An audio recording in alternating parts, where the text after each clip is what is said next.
Okay. It is now 9 a.m., so we're going to get going with our session for this morning. My name is Carmi, and right next to me is Dr. J. We're going to be facilitating the speakers and the content of our Symposium 10.1, which is the Broadening Access to Natural History Collections in short. So just a few quick housekeeping rules for folks online. Feel free to ask questions in the chat or during our designated question time. Each presenter is going to talk for about 10 minutes. We'll have 3 minutes after for questions, and we're going to try to keep it at time. I'll hold up some of these cards just so you know where you're at, if you're on stage, if you're presenting. And please make sure to utilize the microphones and to speak both slowly and clearly if you have any questions. And again, if issues come up, Jeanette and I are here. Otherwise, I will turn it over to Jeanette to introduce our first speaker.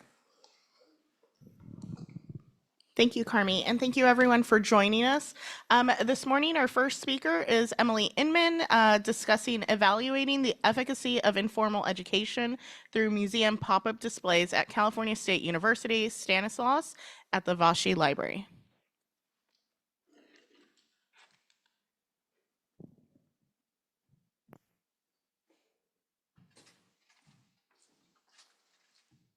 Hello, everyone. And so I'm here to talk about the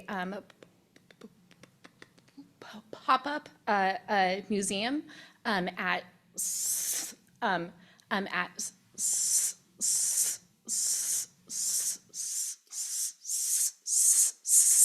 State. And so here's just a outline of what I will be. Here is just a outline of what I will be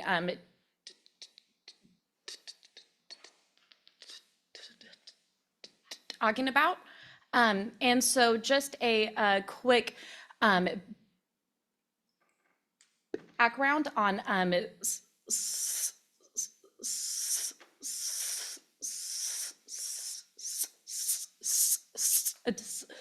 Stan State itself. We are a Hispanic serving institution. We are about 75%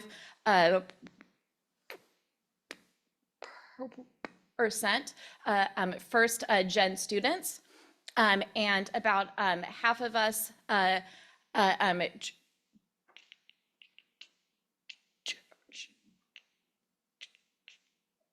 transfer over, and so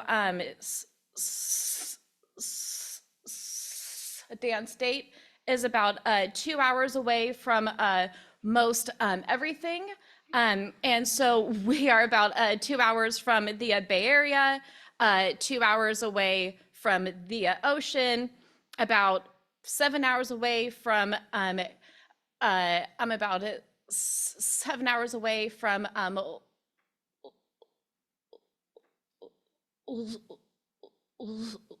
Los Angeles here.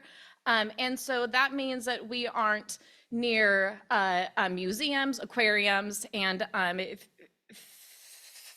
things like that. And so in order to bring natural sciences to our campus, I started a hop-up. And so the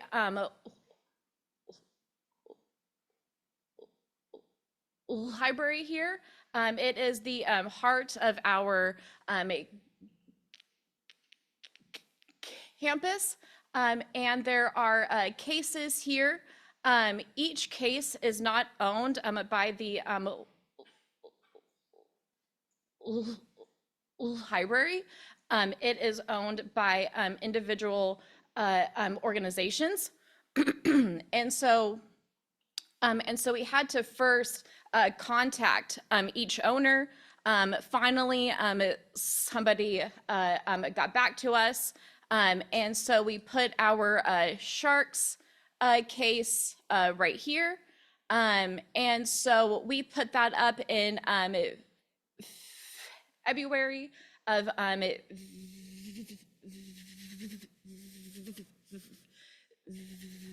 this year, and it got taken down about 2 weeks ago. And so we had a good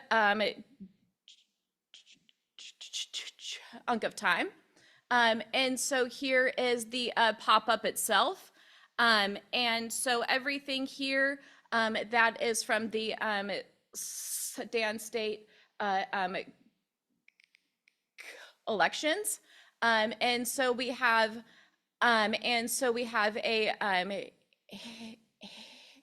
hammerhead shark jaw here, and then also in this jar we have a swell shark, lemon shark jaws. We have a juvenile right there, and then we have a great white shark tooth as well. And so this case was up. And then we also had a sign here just telling everybody about the pop-up, and a QR code here to take a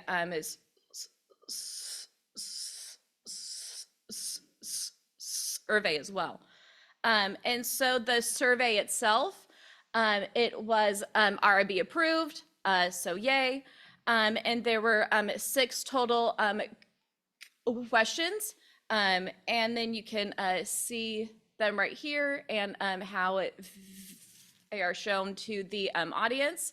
And so there were 4 multiple choice, 2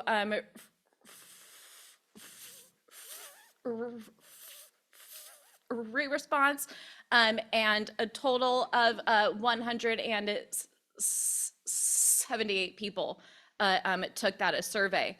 So we had some very good numbers just to see how everybody felt about it. And so here are just some of the people that came and saw our pop-up. And so we have some children of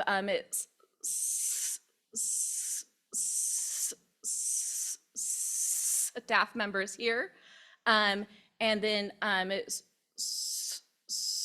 students as well. We asked them, if you go and see it, please send us a photo. So we had a few of them email me. So that was very nice. This one here is my favorite. It's a cute little shot.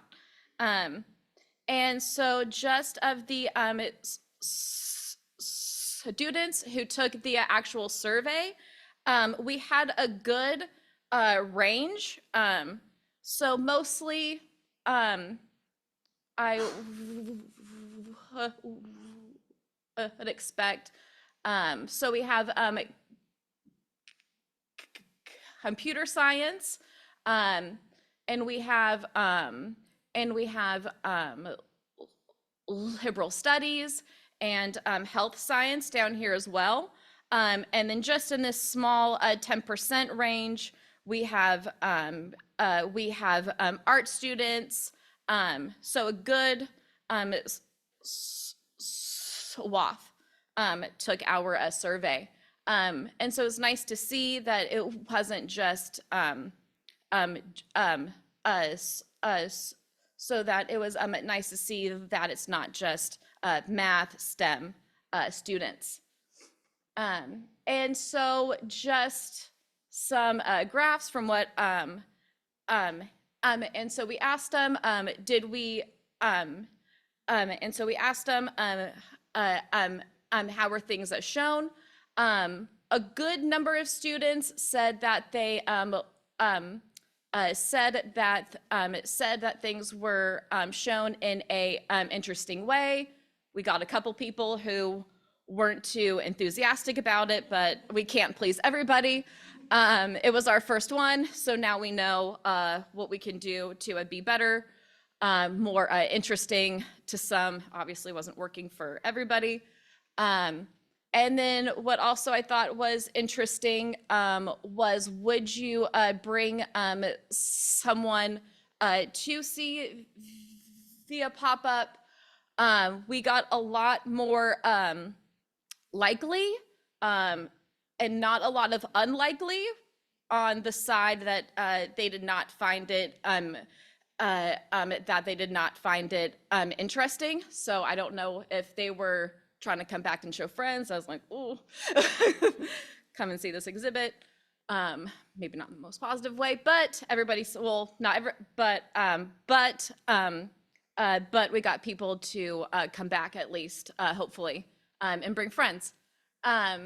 And so in the future, we would like to do a human evolution and show that in a more accurate way than it has been shown in the past.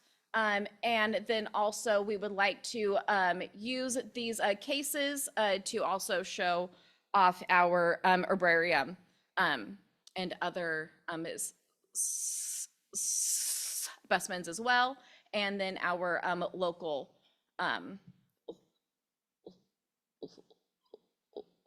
library we would like to be in talks with, but that's also a future project.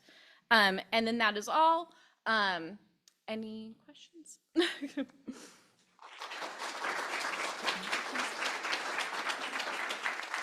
Thank you to my advisor.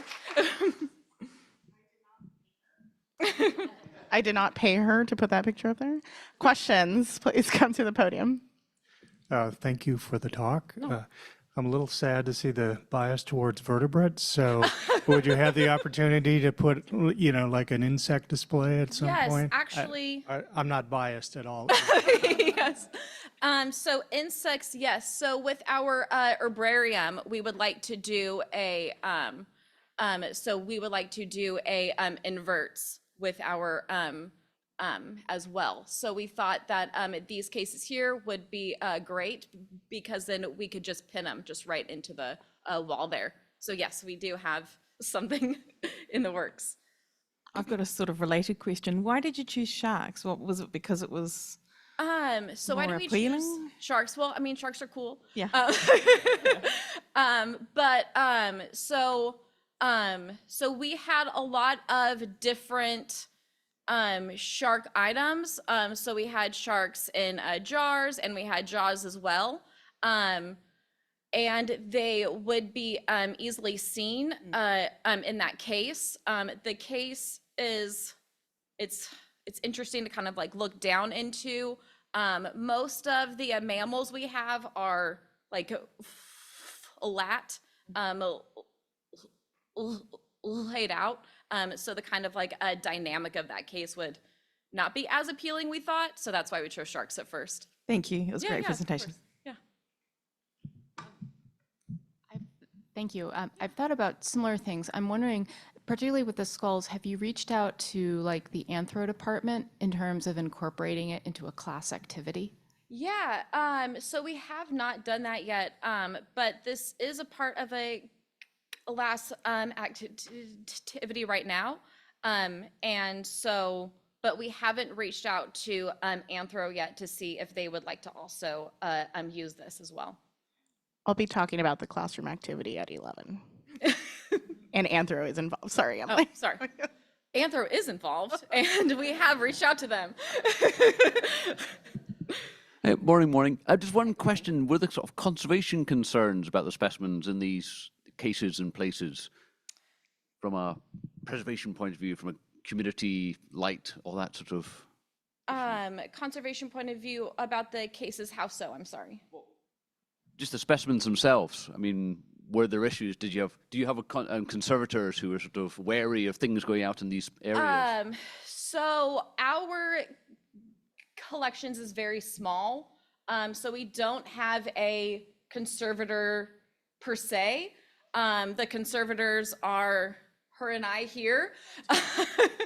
And so we have paperwork of where they're going. And so we tried to keep it as So we try to keep everything like where we knew, like paper trail as much as we could for how small we Yeah, were. I mean, I'm not in any way sort of. Oh, no, you know, no, yeah. It's just because I want to do similar things at certain places on our campus. Yeah. But I've had one or two of the other sort of staff of the Hunterian Museum I work in. Yeah. Like, oh no, we can't put stuff there. It's not climate controlled. But then when I point out that our main museum space is awful from a humidity and everything else point of view, Yes, but yeah. they don't want to add new places to display stuff. Yes, new places that aren't climate controlled, like Yeah. keep it all in one unclimate controlled area.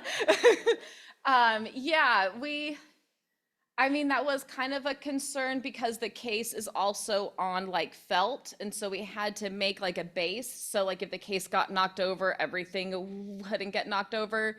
And so we tried to keep that in mind as well, of like keeping everything as preserved as possible, just so things don't get broken or knocked over.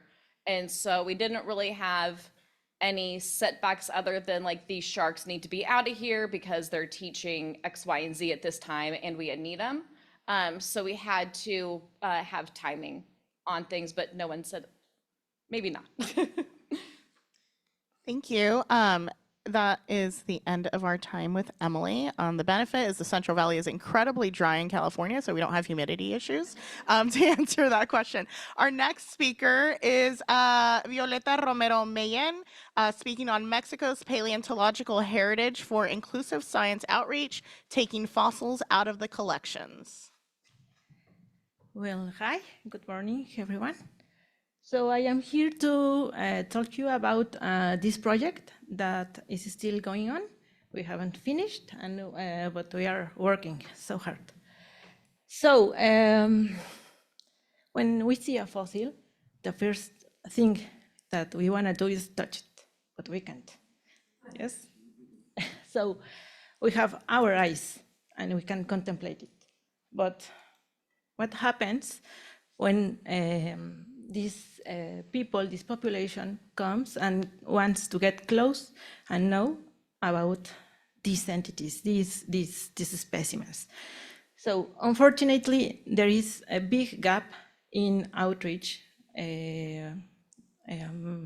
conducted to these people, to this community. There is no exhibitions, there are no material for them. So there is a big gap that we have to fill. So this project,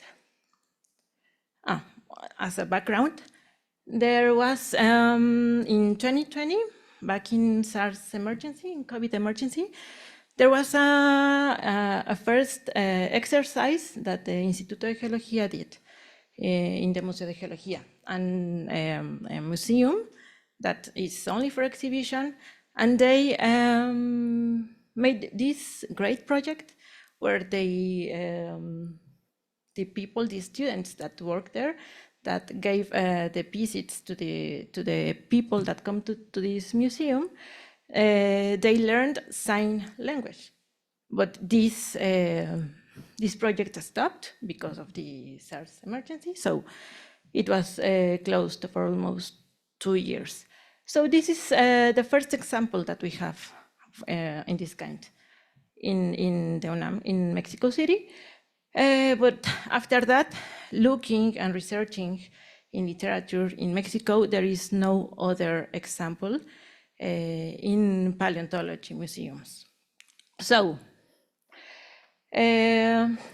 also as background, well, the Colección Nacional de Paleontología is the greatest collection in Mexico of fossils and some others, the recent specimens, but it has the largest and oldest fossils collections in Mexico. So we house the best collections in Mexico. So taking this background, we in 2023 where is it?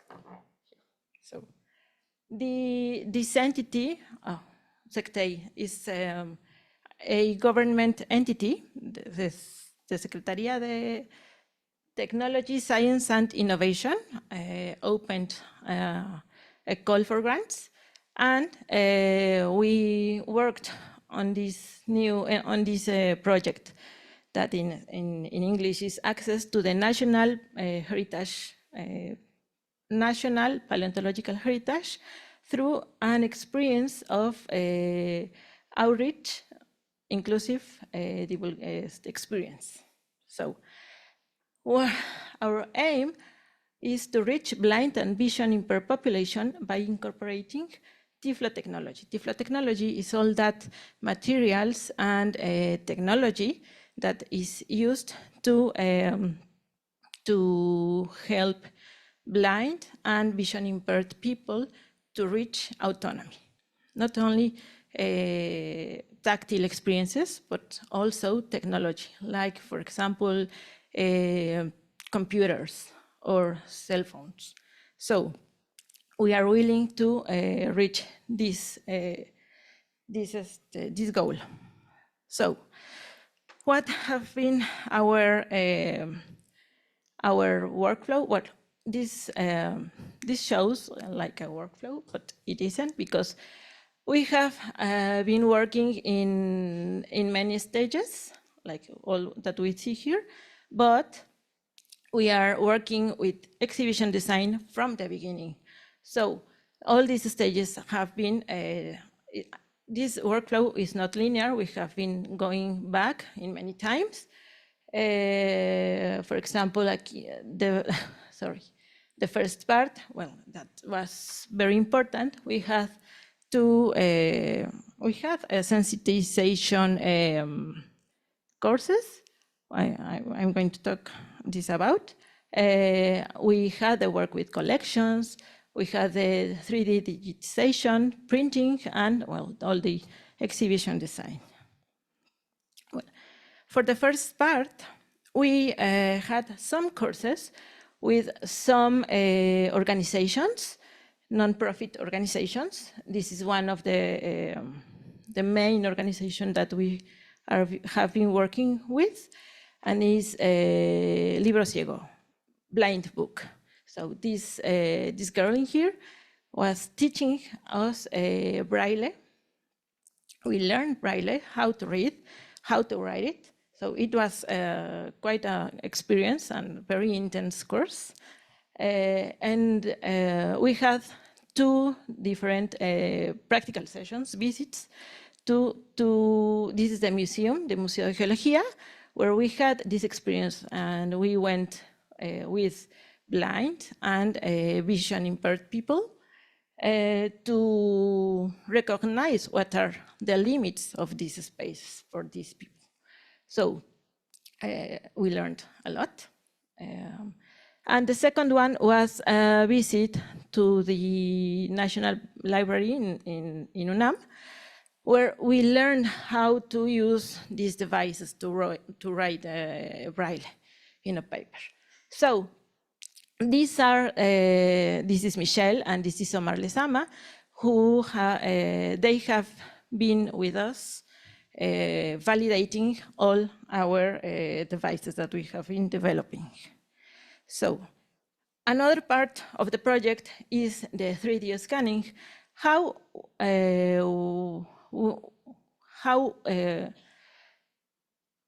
we will be making Tiflo technology devices.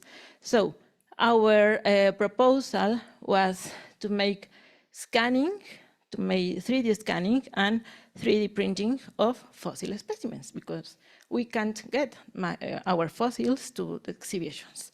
So we made this 3D scanning. This is one of the goals of the project, to get these scanners. So through this grant, we could get these 2 scanners and a 3D printer. So well, here are our specimens printed, and this is our student, from industrial design that had helped us with the all the 3D model. And well, here is some of the specimens that we have printed. And because some of the fossils are only impressions, they are not tactile, we can't feel it. So our design team helped us to make the mesh like this. They just modified the mesh because this is only an impression. So this is our original fossil, and this is the result, where we can touch it. And in some cases like this plant, we can even see how the 3D scan have the numbers in there. And well, the fossil. Here it looks pretty good, and well, that is 3D, so there is no problem with that. And also, we want to make 3D replicas of some microfossils like this. Well, this is an ostracode, this is 2 forams, but here we are just in some troubles because these files are so big that our 3D printer can't read it. So we are just in solving that. And in the part of the exhibition design, well, we investigated many devices for exhibition, and at the end, we decided for this, that has many levels, and many people from many heights can reach them. And this is an example of our cards in wood. This is bamboo wood. So we also had a big research on what kind of material is good for Braille reading, and also, for example, in this from the top, we can see these are only holes. These are negative holes. So after validating this with the 2 organizations, they teached us that the best way to write the Braille is in positive, not in negative. So, and also we need a certain distance between every point. So that's how they have been working with us and helping us. Also, we are developing these cards where we are printing ink printing the information, but also in Braille, and this is just for the conventional population, conventional people to sensitize about this, that we are not the only ones. There are other capabilities. And well, these are some devices that we are still developing. We are working on the life cycle of a trilobite, and with many stages. These are paleogeographic maps here. And well, here we are working with ichnology fossils. And one last part that our project is developing is the workshop part, where we are developing some ink prints with these devices.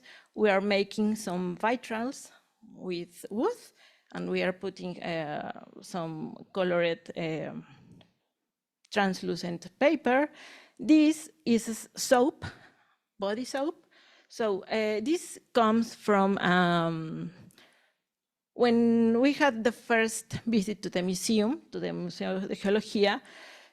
Omar told us that blind people is bored of only getting something to touch. They need to use other senses. So this soap, this idea comes from Omar Lezama's feedback, and this is gonna be in different scents, and also the texture. So people will be able to print the footprint, for example, or we are gonna have trilobites and of units. Well, they are going to print whatever they want. And finally, the origami. This is our first try. It's not as pretty as it should be, but we are going better. And well, this is also planned to be done by blind and vision impaired people. So we are trying to involve many different technologies and different kind of work in these workshops. And our first presentation will be in Encuentro con la Tierra, the Earth meeting, or meeting with the Earth, on September 22nd. And we will see how it goes.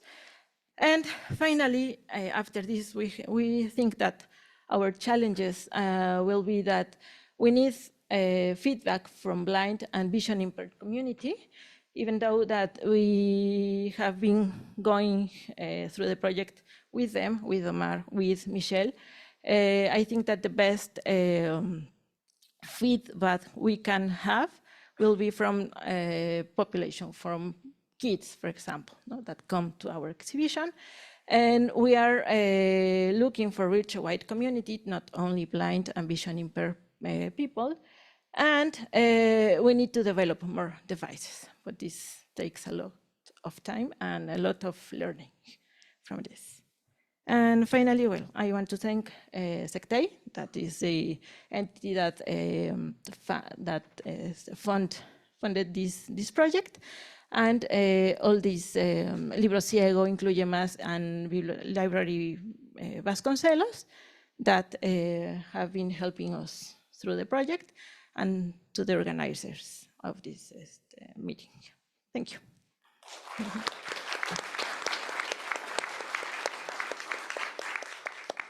Thank you, Violeta. We are out of time for questions, so if you have any, please see Violeta after the talks or later today. Or during tea. Next up, we have Kathryn Sullivan from speaking on Wisconsin's statewide community science project, a vision for connecting the public and biodiversity research. All right, thank you. Hi, everyone. My name is Kat Sullivan. I'm a PhD student at the Milwaukee Public Museum and the Department of Biological Sciences at Marquette University in the state of Wisconsin. And today I'll be talking about our statewide community science project housed at the museum as a vision for connecting the public and biodiversity research. So for many years, scientists have been speculating as to whether the current levels of biodiversity loss and decline is at the level of another mass extinction, and no other group faces more of these threats than insects, as many recent studies point out the pretty drastic and catastrophic declines across various insect groups. And because insects are so incredibly diverse, they are at risk by most of the consequences of climate change. And so to make things even worse, insects are also the most data deficient group compared to some other less diverse and more charismatic groups like birds and vascular plants, with insects having the fewest number of available data points per species. So this is why it's very important for the insect research community to engage with community scientists for research. And so at the Milwaukee Public Museum, we had hosted a variety of insect-themed projects in the past, and then in 2022, we formalized this in the Wisconsin Statewide Community Science Project. And with our partners across the state, different museums, universities, nonprofits, and government organizations, we've been working to connect people across the state in not only learning about all the great biodiversity across Wisconsin, but also how to actually participate in science. So I'm just going to briefly go through some of these projects. Even though I'm focused on insects, this is a very broad project with the general aim of enhancing Wisconsin's biodiversity. And so one of the first things we've done is create an iNaturalist project. And so this is really a collection of projects we have here. And I think as of yesterday, we had over 22,000 observations. Some of these were pre-existing projects, so we wanted to be aware of all the efforts that have already been going on across the state, and instead of building up from the beginning, to really kind of include those in our vision moving forward. And then some of these are more regional focused projects. Some of these are BioBlitz events, et cetera. So this has been a great way to highlight all of the great efforts that are already going on across the state. Additionally, we have these identification tools that we've been working on. This is something we made a few years ago using specimen images from our collection of butterflies of Milwaukee. And this is a great tool that we've been able to use and bring out into the community to help those who aren't experts in feeling confident in being able to identify insects and record them and participate in the project.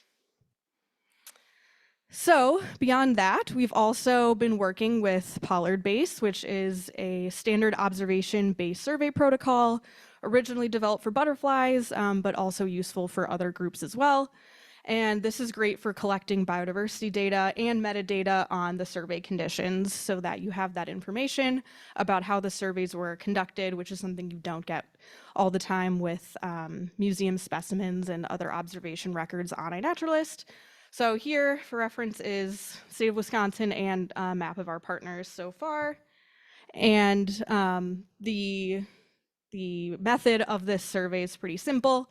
You choose a route that can be surveyed repeatedly over the course of a season, multiple times, ideally crossing through different habitat sections, and then it can be repeated year after year, hopefully, to record changes in different populations.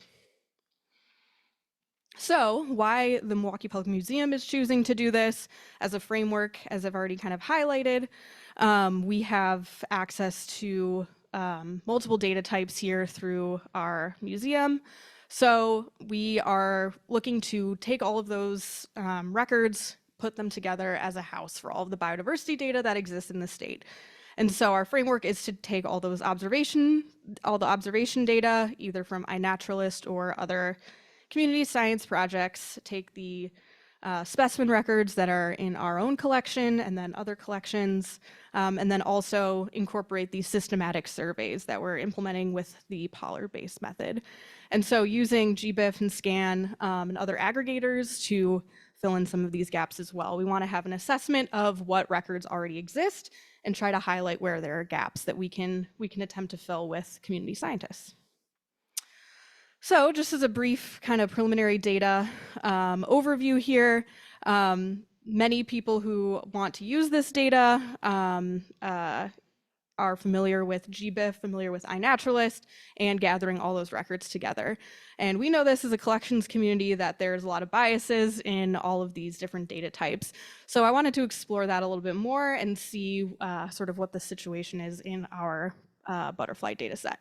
So looking at just one group, the skipper butterflies Hesperiidae, there is a pretty big trade-off in whether we have specimen occurrence records versus observation records.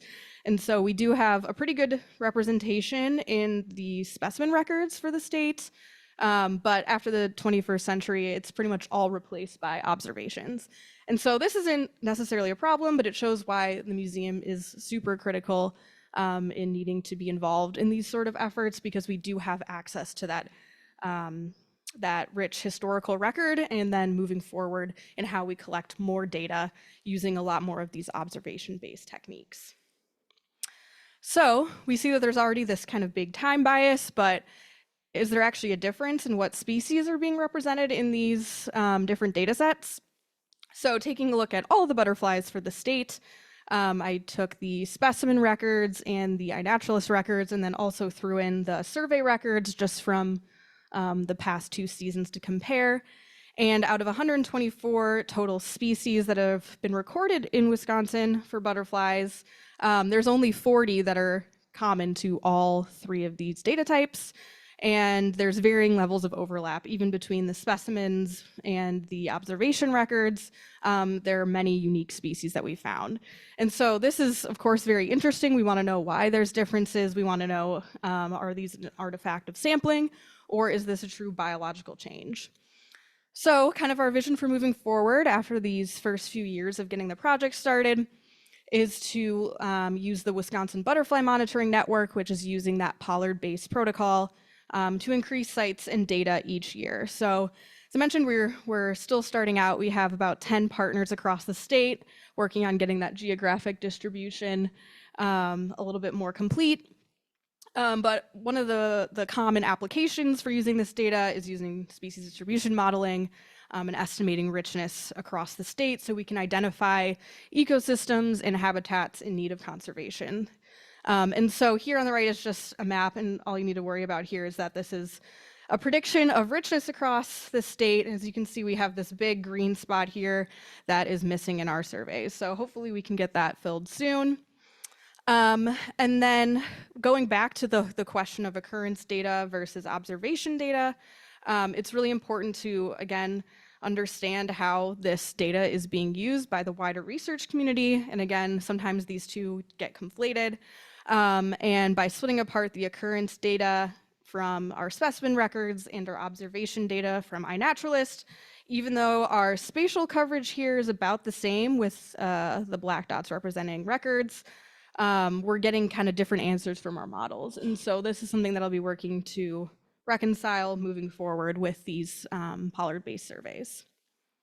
So in the rest of my time, I just wanted to provide some more suggestions and some of my experience from working in community science at a natural history museum. And so going to iNaturalist, I think many people are aware of how powerful the tool this is with, I think, over 200 million records now. And so feedback whenever possible is really important. So you can kind of choose to use this as a free data dump if you want, but we've really found that the more you put into the project, the more you get out. So by making these specific projects, providing identifications and your own expertise in these records that are being posted by community members can really help to improve your data and get more data collected from the public. So again, creating projects, engaging these super users, those people that somehow are always outside taking pictures of things and trying to engage them for more specific research applications. And then also using this to host different BioBlitz events that don't necessarily need to be happening in person. They can be virtual BioBlitz events. And then for engaging community members and trying to really get at this question of how can we broaden access to biodiversity and fill these gaps in knowledge, found that for our butterfly monitoring project, providing training and direct contact as an expert with guided butterfly walks and surveys is crucial to getting any sort of engagement. And having multiple options for data collection and entry is great. So some people prefer their good old pencil and paper, some people like to take pictures, and some people like to use the apps. So really being flexible in how you allow people to contribute data is important. Again, working to create those identification tools for common species in a local area, especially with insects, can be pretty daunting for non-experts to try to get into this world of recording observations. And then lastly, I wanted to point out that a lot of times in our collections, the collectors are kind of the original community scientists. And so sort of leaning into that as a natural history museum and trying to reimagine different roles for volunteers to help with, whether that be transcribing and inventorying the collections, identifying photos, or also working to collect more specimens. This is a really great place for us to try to explore some of those options. All right, and with that, I'd like to thank the Milwaukee Public Museum for funding this project, all of our community partners across the state, our summer intern staff that we have, and I'd be happy to take any questions if there's time.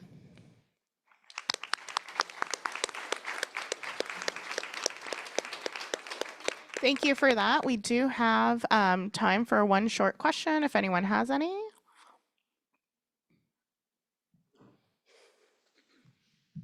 Have you engaged the master naturalists?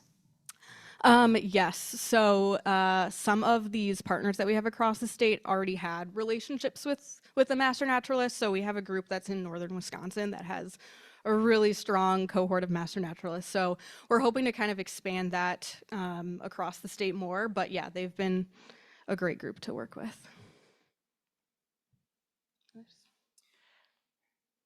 Thank you. Kathryn?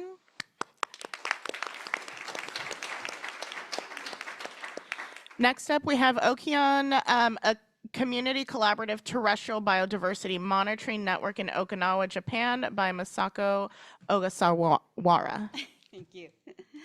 I'm Masako Ogasawara, and a specialist from Okinawa Institute of Science and Technology.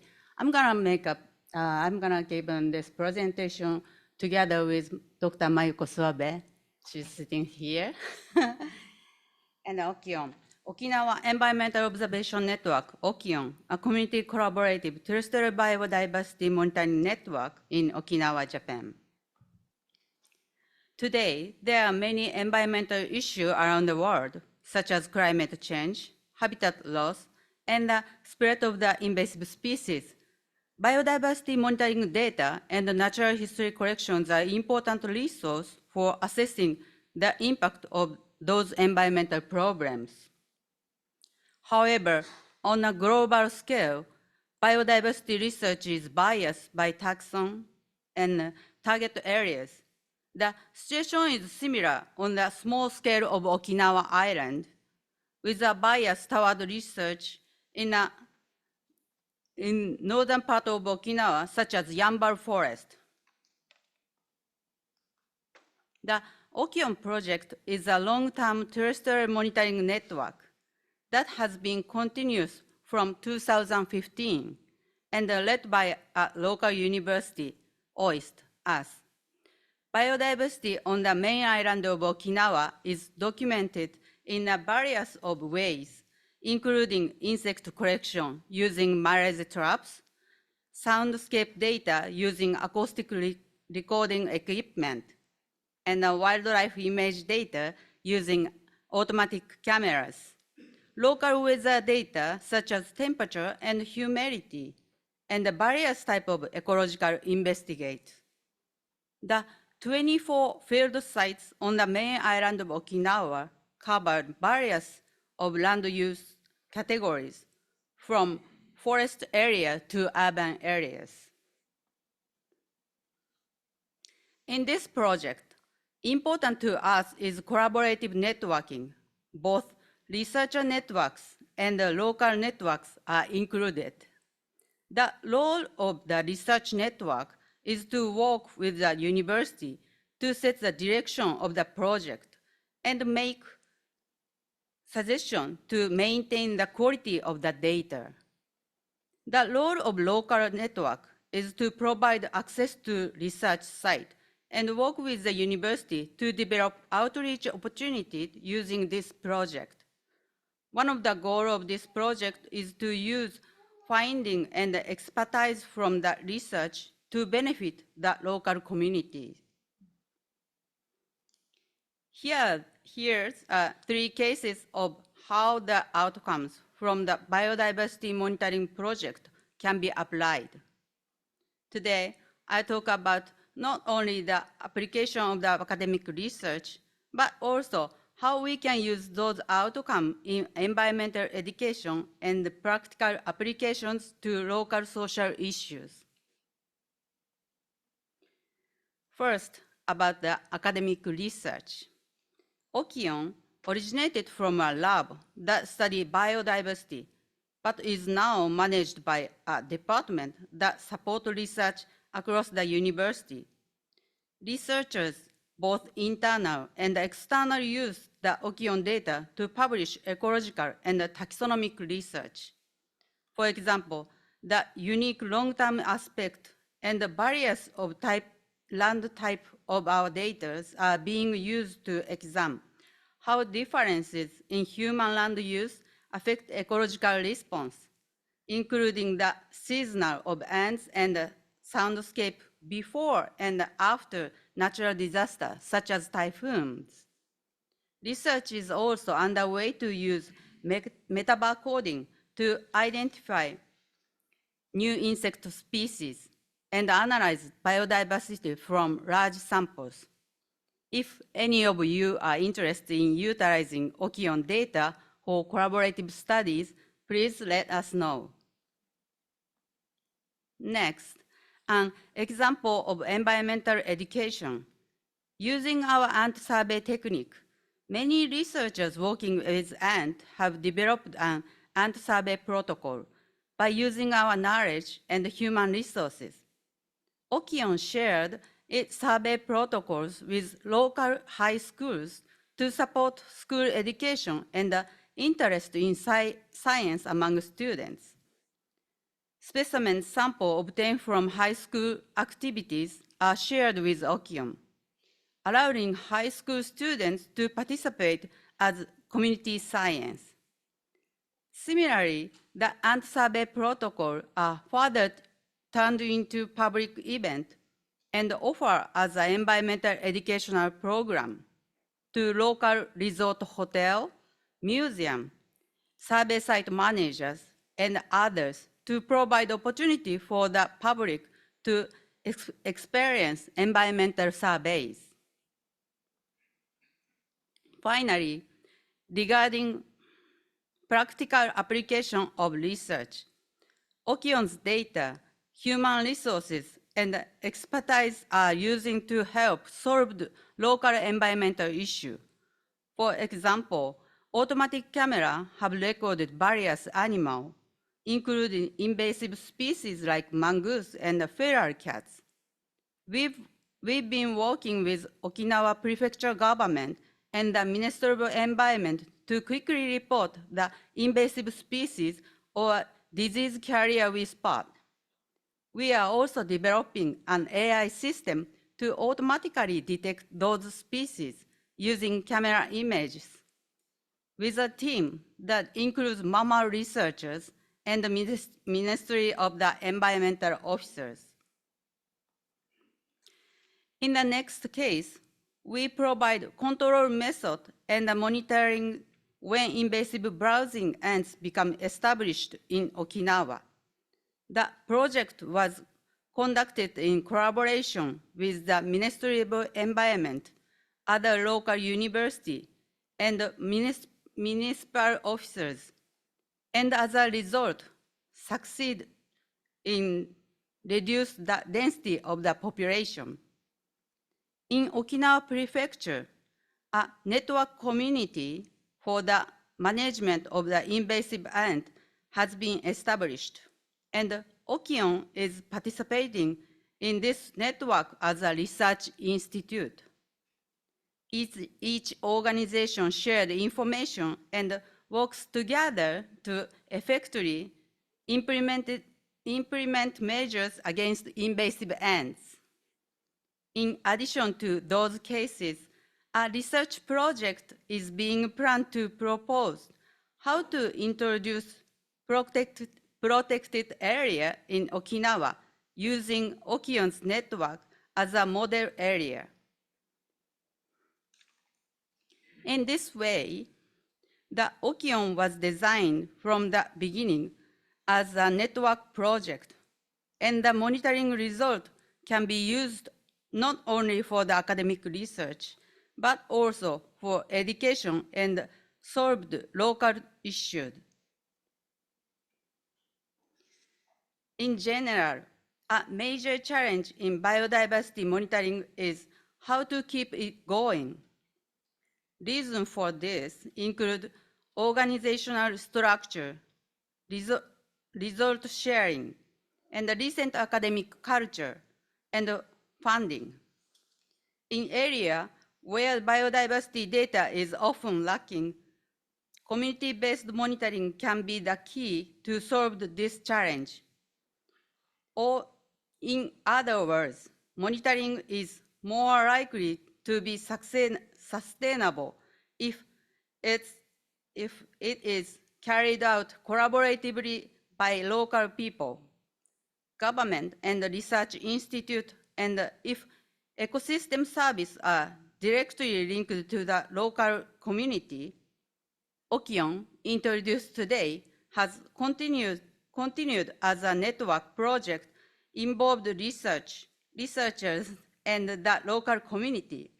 Established network to link researchers and the local communities could be one way to make biodiversity monitoring sustainable.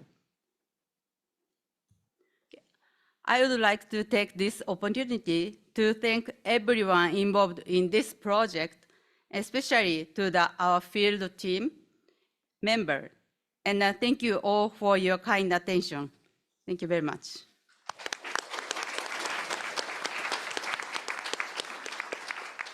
Thank you, Masako. We do have time for questions if anyone has any.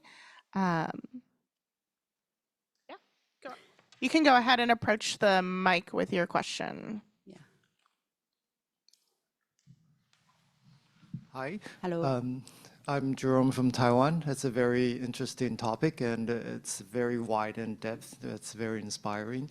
I'm interested about how is the research team sharing the data with the local community? Like, do you have a centralized database that all stakeholders, all members can access? Not all members can access, but main technician is working for the data. And when we collaborate with local people, me or Mayuko, we always contacted between the specialists and the local people. We are always door to the local community. So yeah, we because our institute, so many foreigners is working here our institute. So some people of course speak Japanese, but not all people. And so many researchers outside of OIST working for this project. But local people of course doesn't understand much English. We have to explain for the Japanese for them. So we are the door to local community. So we do support research, but we do, do like community collaboration, project. Thank you. I asked this question out of the curiosity of like in this kind of community, working with researchers and the local community. I wonder how important is how important for this project to go on for the local community to access the data. So in some cases, it seems like local community doesn't really care about the data, but in some cases they do. And I'm curious about how this is going on in Okinawa. Yes, of course, depends on the person, Some like museum curator care about more research side. And some people is just enjoy the science, outline. So depends on the situation, or depends on the person, we, arrange, how we share the things with them. Of course, we cannot share everyone to the, every data, but we planned, and of course, we talked with manager, and then, depends on the person or depends on the situation, we changed how we do, and it works now. Thank you so much. Thank you very much. Thank you. Thank you so much. Our next speaker is Megan King, a model for experiential learning and broader educational impacts in collections, creating an herbarium army for Rutgers University students. Okay. Let me just make sure I know how to work. Okay, it's very easy. All right, so I'm Megan King from Rutgers University in New Brunswick, New Jersey in the United States. So I'm glad that you all could make it to my talk. I know there's some other really interesting talks and workshops right now that you'd much rather be at. Anyway, so I'm here to talk to you about a model that was developed at Rutgers University, but maybe your institution can adapt it to your collections, hopefully. So specifically at Rutgers, we have experience-based learning. It's a credit requirement for our students that are in the School of Environmental and Biological Sciences. So it's not across the whole university, it's just this subset. And they're required to do 3 credits of experience-based education. So they actually register for these credits just like they would a course at our university. And it includes, they have to do 3 credits by the time they graduate. It's about 126 work hours. And they work with a faculty advisor, or they work with a collection like ours. And it can also be an external internship. So they can work with us where it's not a paid internship, but they can also do external internships where they are paid. So Rutgers really finds that this is important to the experience and the development of our students, and it makes them more marketable for their future career paths. So it gives them the experience. A lot of students too, we get maybe aren't even interested in plants at all. They come and work in the herbarium, and all of a sudden they're a sophomore or a junior that is now changing their major. So it really helps them to gain the experience to know what they like and what they don't like. And of course, build workplace and team skills and life skills just in general. So our Herbarium Army, which we coined in 2016, started with students from a class in fall of 2015, which was a course taught by Dr. Lenistru, which is Plant Diversity and Evolution. She connected that she had these students who were interested in plants and a herbarium that really needed some help, and students that were very engaged. And so she merged the two together and said, let's offer this internship opportunity. The students can get the credits, they can get the experience, and our collection can get some access and help. So it started with a small cohort. I was in that original cohort. Within a month, I was ready to give up my bakery job. I wanted to just do everything collections management. I wanted to work with the specimens all the time. I wanted to learn everything possible. So I did indeed give up my, I think I gave up my bakery job. Maybe I kept it. I was offered 5 hours a week for the starting like through the summer. And then I became the collections manager in that fall. And it was part-time work while I was an undergraduate student, most rewarding experience of my life, as you can tell. And so it started with very minimal equipment. We actually only started the internship with reorganizing our collection into a new, yeah, I'm going to look down now. Just trying not to do that, classification system. So we went from a really old classification system into a new one. So it was specimen by specimen, cabinet by cabinet. It took years. And we pulled together some equipment that we had at the university, and then were able to apply for NSF grants, which then got us more training, more opportunities, some funding for our students, funding for barcodes. And so what I haven't told you yet is that our collection is basically a medium-sized herbarium. So we have about 200,000 specimens made up of different groups. So it's primarily vascular plants, but we do have bryophytes, we have fungi, we have mosses, and algae. And we're primarily a regional herbarium. We thought at one point before digitization, they were like, we have to be more than 70% New Jersey specimens. We were wrong. We were very wrong. We have tons of specimens from across the United States and across the world. So our interns, which I have in the past had anywhere from 3 interns a semester up to 30. That was during the pandemic, so it's much easier to handle 30 interns when you're virtual. But typically there's around 10 students every semester that work with us.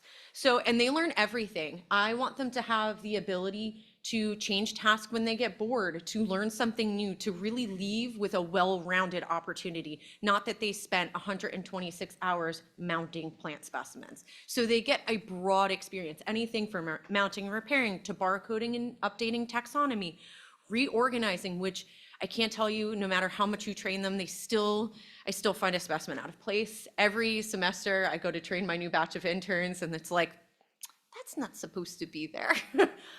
So it's great because then they learn from the previous students, and I learn from the previous students. Imaging, filing, and then again, they do have a virtual component, which we heavily relied on during the pandemic, which is transcription and georeferencing. So during the pandemic, between spring of 2020 to spring of 2021, I had 65 students. At the time, I was very fortunate. I did have a couple of paid interns, which was really helpful, but we got so much transcription done. Like, it was amazing. But of course, they came back after the pandemic, and the last thing they wanted to do was work on a computer. So, I mean, the mount and repair room, there's like, oh man, you're already in there? Oh, I wanted to mount today. So there's like a fight sometimes for tasks, like, all right, you've been doing that for 2 hours, let's switch. So, but I encourage them, move around. If you like something, you're good at it, stick to it. but if you want, move to a different task. So after about 8 years of this work and the pandemic, we were able to update almost our entire herbarium collection for taxonomic updates. This does not include some of our bryophytes, which we are working on still. And then it was, of course, as I mentioned, reorganized into a new phylogenetic classification system. We are 99% of our herbarium is digitized. That's like, I want a round of applause for myself. Thank you. But this, of course, does not include the backlog. So, but it is a lot of, I say we're digitized, we're fully digitized, but it does mean that we still have a lot of transcription work to do. So now I'm enforcing that they have to do at least 1 hour of transcription a week. But it is for all of our collections. And then, so 55% of our specimens do have locality data. It might be minimal, but it's something, it's searchable. And then there's just a small percentage of georeference because that's much harder to train, and I really need my students to be good at transcription before we do georeferencing, and I'm not that great at it. And so all of our information is available on iDigBio, GBIF, and our home portal, which is not written right here, but that was the project we were a part of, is the Mid-Atlantic Herbaria Consortium, which does send out information to GBIF and iDigBio, but the Mid-Atlantic Herbaria Consortium will have the most updated information. So career skills are gained by our interns, right? So it's things that you're thinking they gain and things that you couldn't possibly imagine. I can't tell you how many students now, especially the last like 2 cohorts, that are like, what is cursive? How do I do that? And by the end, they're like, well, if I didn't learn anything, I learned how to read cursive handwriting, which is, I'm like, okay, cool. So they start to get a better understanding of biodiversity. They come into this room full of cabinets and they're like, oh, I don't know what I'm doing here.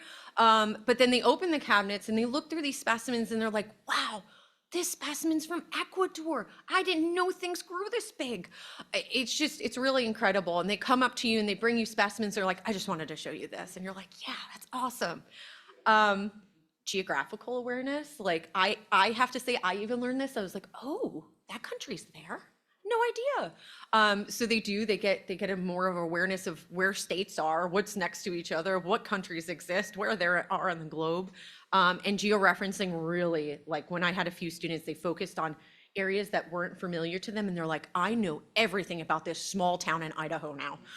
And it's a good way for them to learn time management. So, right, they're managing their time with classes where they have to show up. But this is one of those things where I don't require them to show up, 8 o'clock in the morning till 10. They can't because they're in classes. So they have to come when they can fit it in their class schedule. So it kind of sticks to them like, oh, if I don't work my 3 hours this week, I'm screwed for next week because then I have to do 6 and I might have to come in on a Saturday or a Friday night when I want to go out. So they really are sticking to these time schedules, and they do enjoy that it is flexible within their classes. So some of them will even just be like, I didn't have lab today, so I came here to work.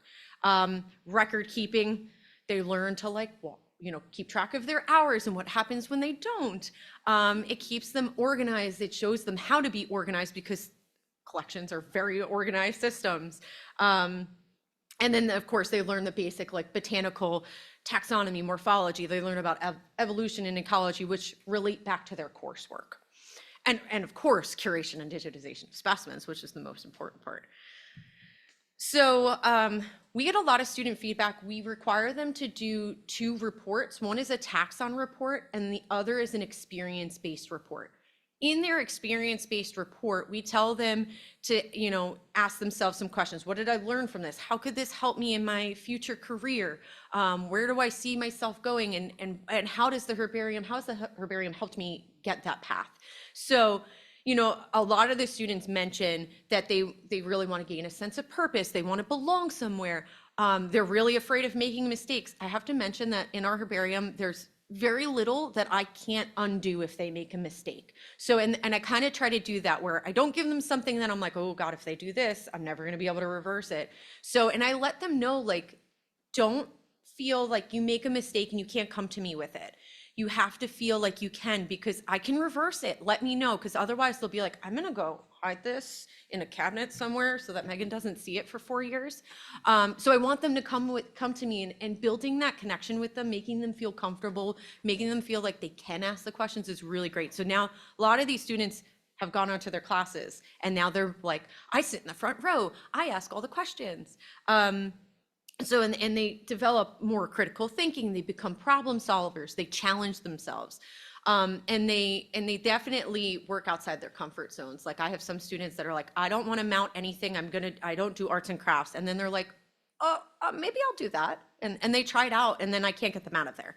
And of course they're getting a caring, a satisfaction from the work that they're doing. They're telling other people about herbaria, they're telling their parents, they're telling their friends, and then I get 10 more applications the following semester. And they find this like support and comfort in being in this space. It's quiet, it's not the rustle and bustle of college campus. It's more like the library without all the other students studying. So they come down there, some will just come and do their homework assignments. And then they start to understand a little bit more about time, especially mounting old specimens. They read through the newspapers, and they're like, you could get a suit for like a few dollars, leather boots, like it's really interesting. And then they also see a lot of like former political issues too. It's really, it's great. So I talked a lot about the who, the why, and what they're, and the students. Now I kind of want to give you a little bit of a, I guess, a toolkit, right? So this is kind of what it looks like for us, my timeline.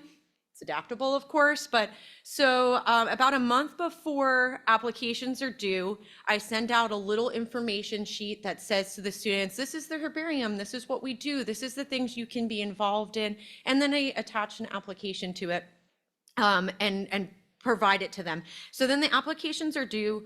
We do a review of the applications. We have them submit their CV. We do require that they have like basic biology. If they have a plant course, even better. But we don't push away people that don't take plant courses. So if they look like they're going to be engaged, they're really interested, because there is a little fill-in in the application that says, why do you want to do this? So if that's good, we're like, I don't really, plant class, you don't need that. And then, so 1 month prior to the semester, I'm doing scheduling for training and trying to get them to build their schedules. We begin training in January when our semester starts. As an example of what we would be doing in the upcoming spring semester, since I'm not taking new students this semester because I'm here. And so we can do some training virtually and some training in person. Most of it has been in person recently. And then once they get that training, I do training for about 2 weeks. And once they've come in and they've worked with me a few times, I monitor their independent work. So I kind of let them go on their own, and I'll walk by and check on things. And then I, of course, I'm constantly saying, ask me questions, ask me questions, ask me questions, I'm here. Then of course they have their reports to do, and then we have our work to do, which is grading. I have to say most of our students get an A. So then I do have a complimentary online course website. Rutgers University uses Canvas. I'm sure some of the other universities have very similar programs where you can kind of make modules. And so I time record on Google spreadsheets, because our institution does allow our students to have access to Google Drive. So I do all of our time recording, all of my like tracking their work. So how many specimens they're mounting, how many specimens they're imaging, because I need that for reporting for projects and also asking for funding. And so that general information is put also on Canvas, because once they're registered, bam, they're populated into that online course. So you could do this a different way. You could do it through a website or however you want to do it at your own institution.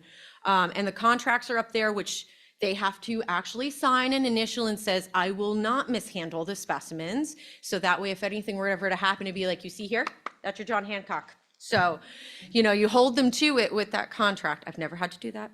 But it ensures that they have read through, and you could say, refer to that document. And then I also do have some protocols up there and some training modules. If they're doing virtual work, I have like georeference training, virtual training session that was recorded previously. And I say, you have to watch this. Then you have to meet with me, and then we get to go through it together. And then you get to practice, I get to review, and then you can do it on your own.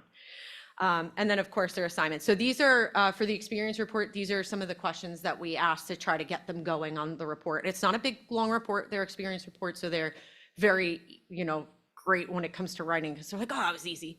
But I do engage them to try to say, write in something in there that was challenging. Write something that you were like, I located this specimen that was collected at my neighbor's house probably in like 1910. And they, you know, they write a little story about it, or they'll put something in there about a collector they invested some time into.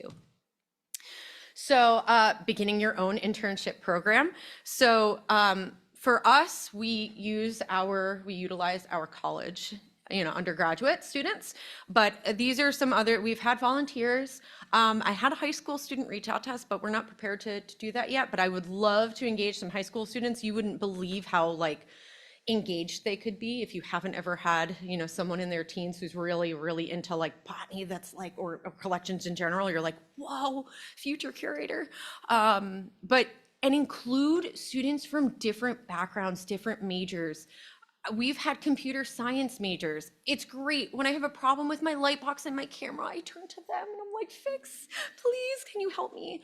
And it's great. It's really great to have people, different ideas. I've had history majors who could tell me a little bit more about the history of our specimens. They go down a different rabbit hole. So really, really engage. Don't be afraid to be like, oh, you don't have plant experience. You're not, or entomology experience. You can't come work here. For those of you that aren't affiliated with the university, try summer programs if you can. Just, open your doors to people outside. I'm promising you that the work that our students have done, we could never have done. The 25,000 hours, I think I calculated it out, and it's like a lot of money. And it's like all this work is so great, and you're not just getting like, okay, yeah, great, I got that done, but you have students now that, I have a student that went and is working at Arnold Arboretum in Harvard. I have one that's at Missouri Botanical Garden, a student that went to do his PhD in systematics. Like this is like, it's great. But so you can work with your local college or university, high schools, societies, or in my case, it would be native plant societies, the local societies, master gardeners, those kinds of programs, even like senior citizen groups. I know my grandmother was an artist. She would have loved to come and mount plants. And then just reward them, positive reinforcement to anybody of any age. It's just, when I get a pat on the back, I'm like, best day ever. And you can do things, I've seen people do like wall plaques of like their volunteers. Really, really cool. You get to come in the morning and see your photo up there. And when you've maybe, finished your internship, you come back and visit and there's your photo still. And goals. My students love goals. Like, we want to digitize another 10,000 specimens, or like, yep, done last week. There are, however, some challenges. So I'm not gonna, say everything's perfect. Accountability. Sometimes I do have students that fall behind.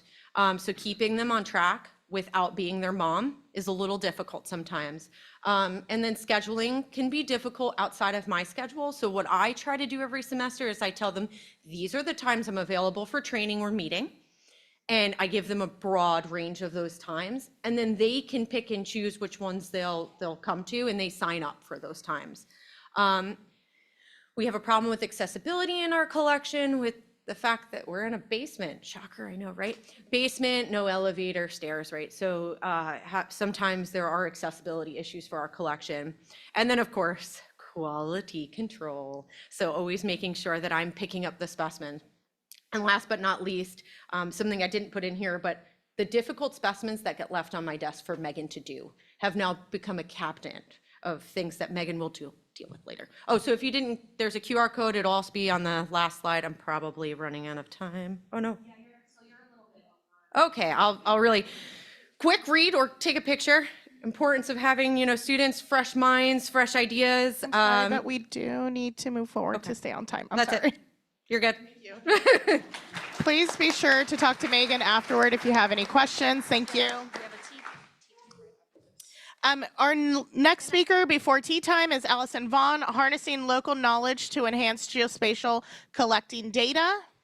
Before we start, can I just say something? The QR code for Megan's talk leads to a placeholder where we will upload lots of resources, but they're not there yet. Thank you so much. Whoa. What have I done? Is that me? Thanks, everyone. I'm Alison Vaughan, the Collections Manager at the National Herbarium of Victoria, which is part of Royal Botanic Gardens Victoria in Melbourne, Australia. Today, I'm going to talk about one of my favourite plant collectors and the way in which we engaged her local community to help transcribe and georeference her collection. So this is Eileen Ramsey, and she was 62 when she started collecting plants in 1949. She's pictured there with her dear friend and collecting companion, John Plant. So Eileen collected plants and John Plant collected insects. He was an entomologist.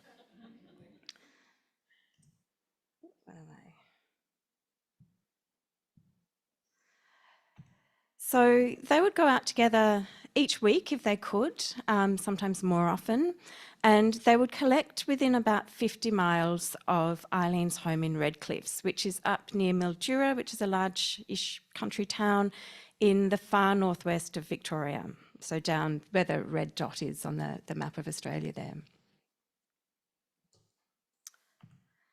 So this land is known as the Mallee, and it's named after these multi-stemmed, quite small eucalypts, which dominate the mostly flat and very sandy landscape. Now this land is the land of the first peoples of the Millewa Mallees, so the Lachi Lachi and Yintate peoples. And given that Eileen was sort of working within this Western botanical framework, it's important, I think, to note that the plants of this area were known and understood and related to by those peoples for tens of thousands of years before Eileen started collecting and, as she would say, discovering new things.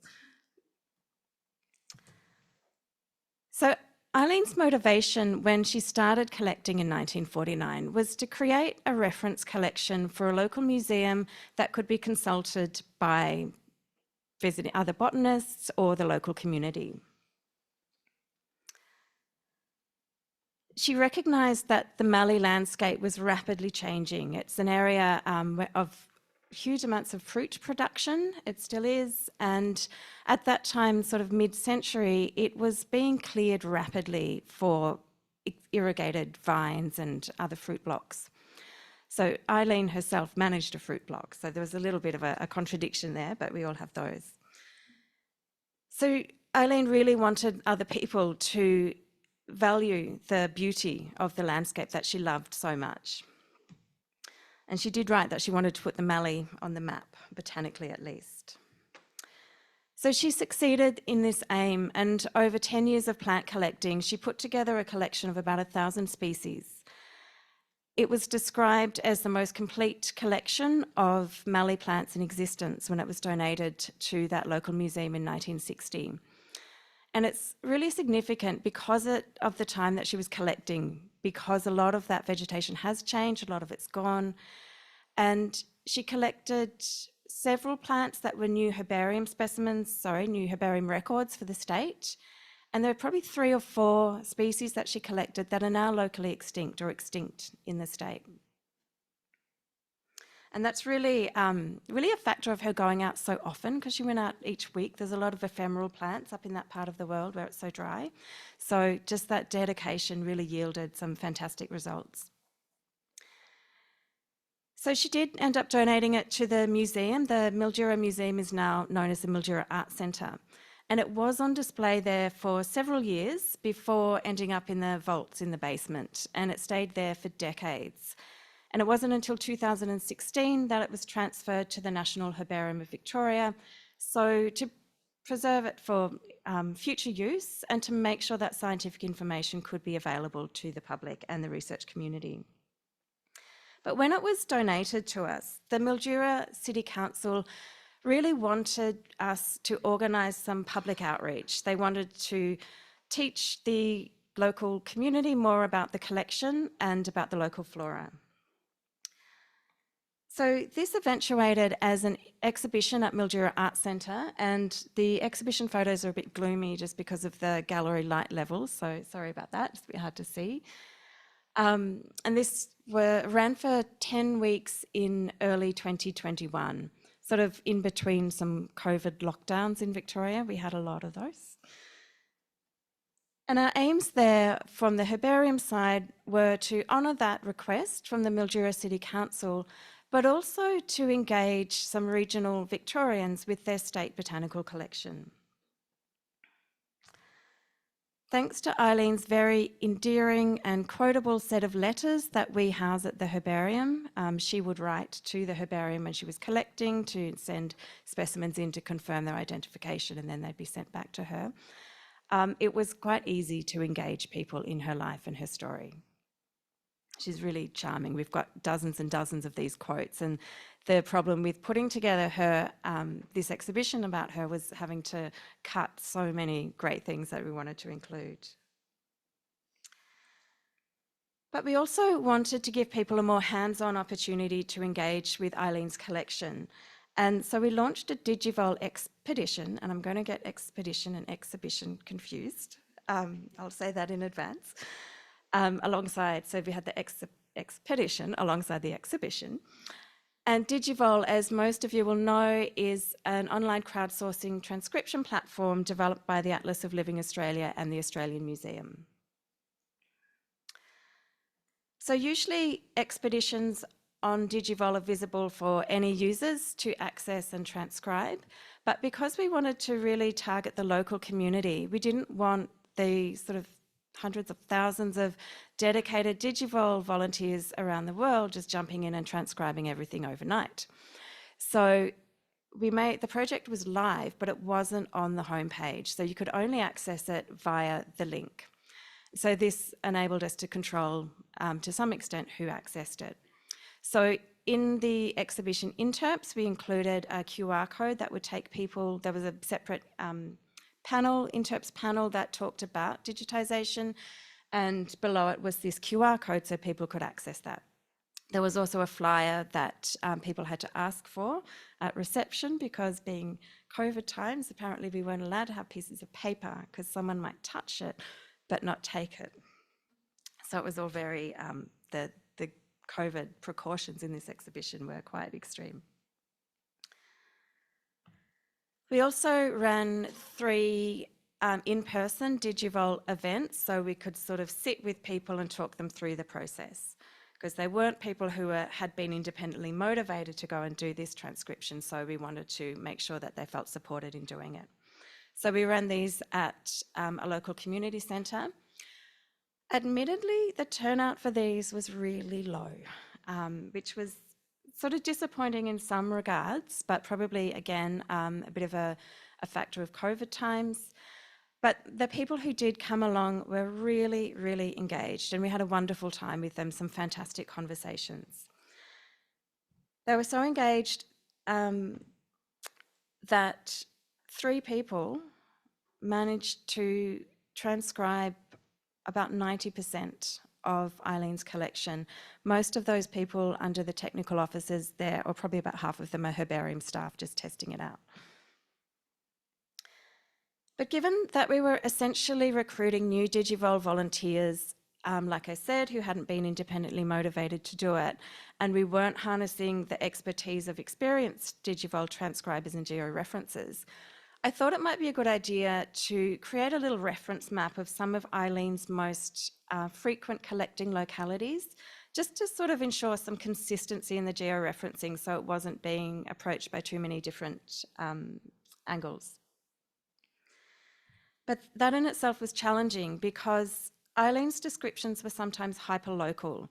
So there's sometimes coded localities, descriptions, references to places that either don't exist anymore, have changed their name, or were never going to be on any map to begin with.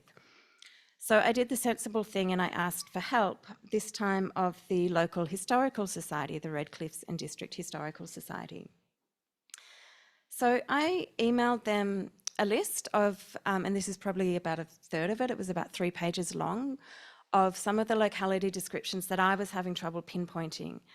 And within 24 hours, I received back heavily annotated descriptions, personal recollections, all sorts of information about those localities with input from 3 different people. So they were so keen to be involved, and it was a really fruitful relationship with that historical society, because as much as they were able to provide me with lots of local knowledge that helped interpret the scientific specimens, I also had a lot of information from Eileen's letters that gave them information that they hadn't seen before.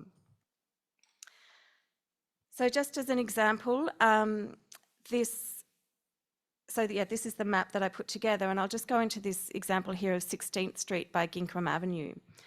So Eileen's label says Irimpol, corner of 16th Street and Gingram Avenue, but if you look on a contemporary map, Gingram Avenue doesn't intersect with 16th Street, but they were able to explain that, well, it used to all be called Gingram Avenue, but then when the highway got redirected, which it happened about 4 times, then the other side of Gingram Avenue became Goldthorpe Avenue. And so this meant we could georeference that specimen with about 100 metres uncertainty radius instead of the probably 1.5 that we were going to have to give it. Another example is this Calder Highway, RC's Red Cliffs, almost opposite Central SS. And I was thinking maybe that's a service station. I didn't know what that was. Turns out that was the state school, which has been renamed Red Cliffs Primary School. So without that local knowledge, we could only guess at where that might be. Now, that process of engaging the Historical Society was valuable in and of itself, but it was unexpectedly enhanced by the Digivol transcribers. So we had examples like this one where D's paddock, what's that? But they knew, that'd be Davies paddock. Exact location can't be determined, so we couldn't pinpoint it exactly on a map, but they did provide it within potentially like a couple of city blocks. So again, really useful to get that local knowledge. Now, just to finish up, I want to reiterate that our other aim was to connect people in the region with their state herbarium. And I firmly believe that amid all the challenges that we face in collections care, often with under-resourced collections, not fit for purpose buildings, overcrowded facilities, I do think that one of our biggest challenges is obscurity. And I know for us at the herbarium that sits within a botanic gardens, and I'm sure others have had this experience, the number of times we hear people walk past and point to the building and say, oh, that's where they grow the herbs. That having people understand what a herbarium is and its role and value is, I think, really key to addressing all of those other collections care challenges. We need people to value what we do before they invest in us. People, by their nature, value things that they have, that they care about or can relate to or have some personal resonance with. And seeing transcriber notes like this one that evoked a really lovely childhood memory, I think makes me really confident that both of our aims with this outreach program of actually helping increase the scientific utility of the specimens by georeferencing them better, but also getting people to engage with and appreciate and care about their state herbarium, I think we managed to fulfill them both. So thank you. I do just want to say a big thanks to my colleague Namal Karanajiwa, who did a lot of the admin work around the Digivol expedition. It certainly wasn't one that saved us time. It was very much an outreach project, not a time-saving project. To the staff at the Mildura Arts Centre who helped put on the exhibition, the Historical Society and all the Digivol volunteers. Thank you.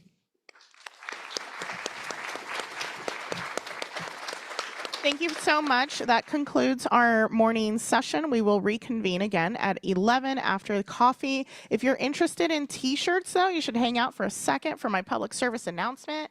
We got notification that t-shirt sales will reopen now during coffee time. I just checked. I can purchase a t-shirt.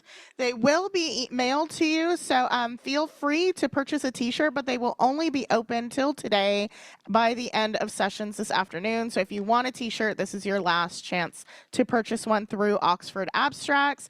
Just go into this year's conference and select add-ons and add on your t-shirt and preferred size. Thank you. See you at 11.